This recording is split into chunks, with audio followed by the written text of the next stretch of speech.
قصیدہ بردہ شریف کی شرح فرقوتی شریف کے اندر یہ پورا واقعہ ہے اور سننے کے لائق ہے۔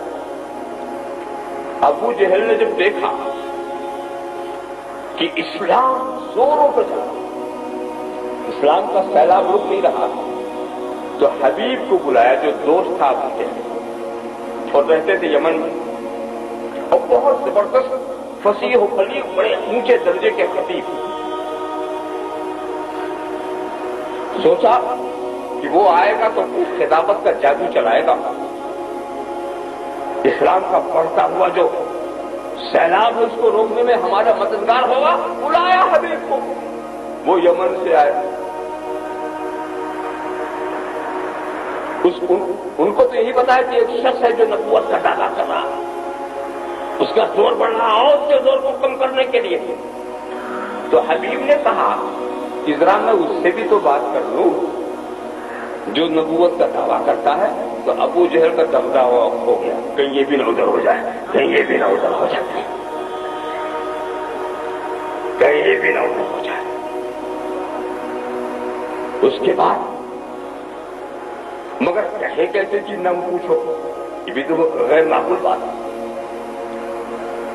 آخر حضور کو بلایا، حضور سیدنا صدیق اکبر کے ساتھ وہاں تشریف لے گئے۔ اس محفل میں سرکار کی ہیبت اتنی تھی کہ کوئی بول ہی نہیں پا رہا، تو سرکار نے خود ہی بات شروع کی کہ ہمیں کس لیے بلایا؟ تو حبیب نے شروع کیا بات کی، سنا کہ آپ نبوت کا دعویٰ آپ نے بھی کہا میں نبی ہوں، کہ بس میرا دو سوال ہے وہ آپ پورا کر دیں۔ اب ایک آدمی کو مانگ رہا ہے، یہ پوری قوم کا سوال نہیں، ایک فرد کا سوال۔ کیا وہ 14ویں رات کا چاند نکلا ہوا تھا، رات کا وقت تھا کہ بس اس کے 2 ٹکڑے آپ کر دیں؟ حضور تیار ہو گئے، تیار ہو گئے،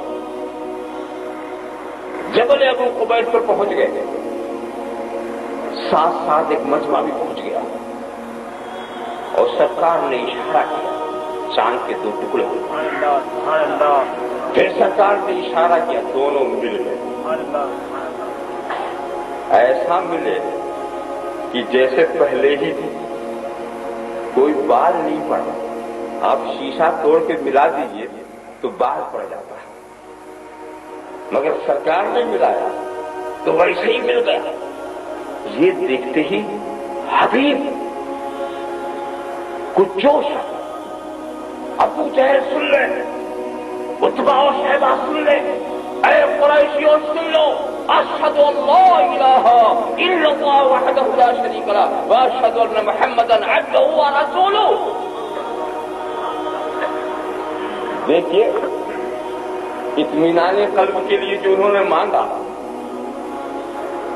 ایمان کی دولت سے ہو گئے مشرف۔ کفار حیران و پریشان۔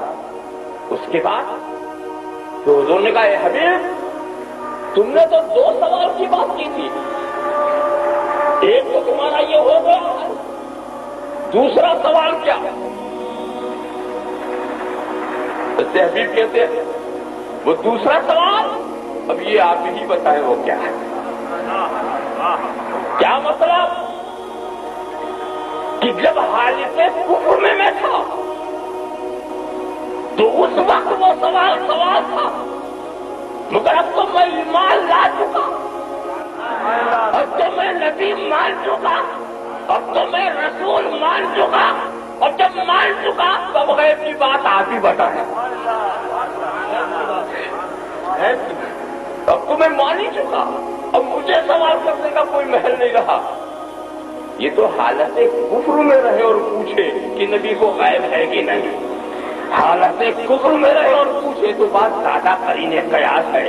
ایمان لا کر کیسے سوال کیا جا رہا ہے؟ اللہم صلی علی سیدنا مولانا محمد کما تحب وترضى بأن تصلی علیہ۔ تو کہا حبیب دیکھو تمہاری دوسری خواہش یہ ہے کہ یمن میں تمہاری ایک بیٹی ہے، معذور ہے، مفلوج ہے،